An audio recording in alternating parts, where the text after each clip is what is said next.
The essential skills that every mediator needs is what I want to talk about with you right now.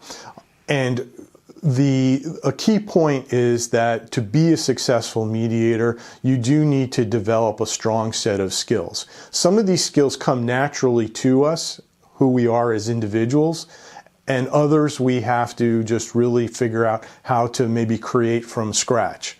Even the ones that we're strong at, we're going to need to build on. This is not something that happens overnight, and it doesn't happen with the first training that you do as a mediator. It comes over time with experience and understanding things that went right and things that went wrong in mediation sessions where you are mediating. The types of core skills that I'm talking about are normally identified as things like strong communication skills, which includes active listening, strong questioning skills. I'm also talking about things like avoiding assumptions, being neutral, being fair, and having empathy for the clients, being creative in order to help them think about solutions, and problem solving, and general negotiation skills. So these are the typical types of skills that people think about when they think about skill sets for mediators. So what I want you to do is to think about and ask yourself, who are some of the most successful conflict resolvers that you know?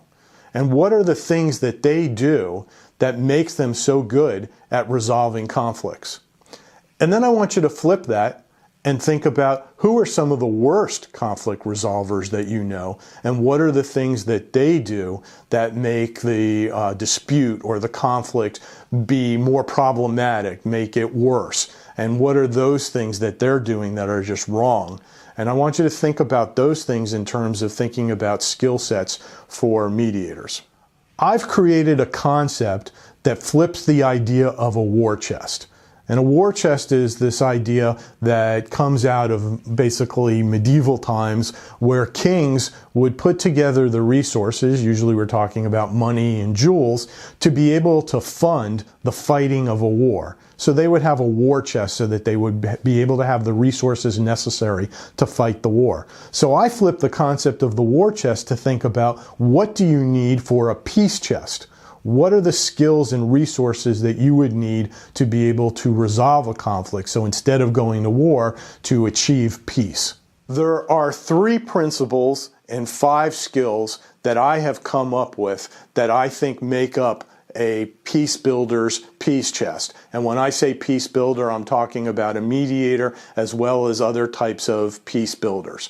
But 3 principles and 5 skills that make up the peace chest. So first, the 3 principles, which are understanding the other person's point of view, helping with the mediation clients to honestly express their emotions, and solution thinking, looking for solutions.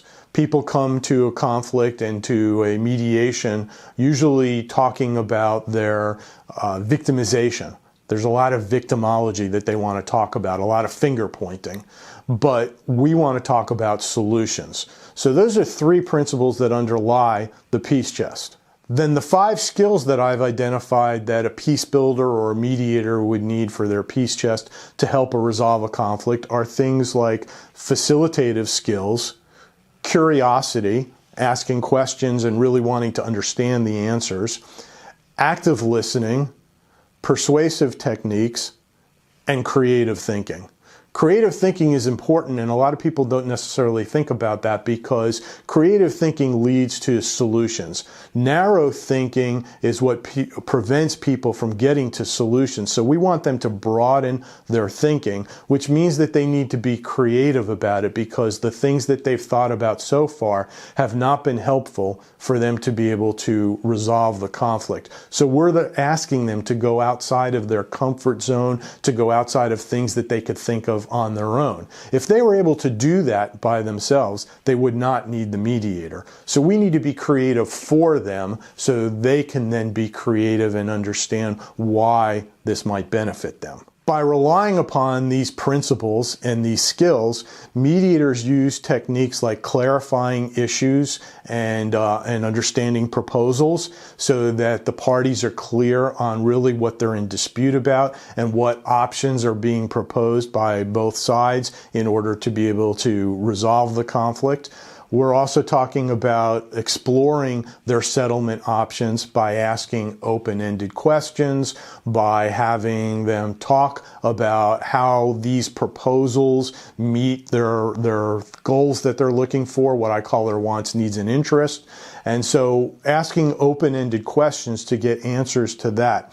And then also reframing statements. There's a lot of negativity and toxicity a lot of times in statements that mediation clients say. So as the mediator, we need to be able to reframe those so that we can either state it back to the person who made the statement in a way that takes out that toxicity and negativity, or so that we can bring it to the other side without that toxicity and negativity that's going to press those buttons, make them upset, make them angry. This is a way to help them shift their perspective, see something from a new way, to help them clarify and understand each other's wants, needs, and interests. So these are types of techniques that we rely upon as mediators.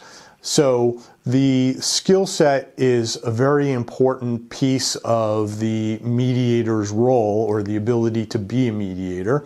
And next we're going to talk about the importance of being neutral, the neutrality of the mediator.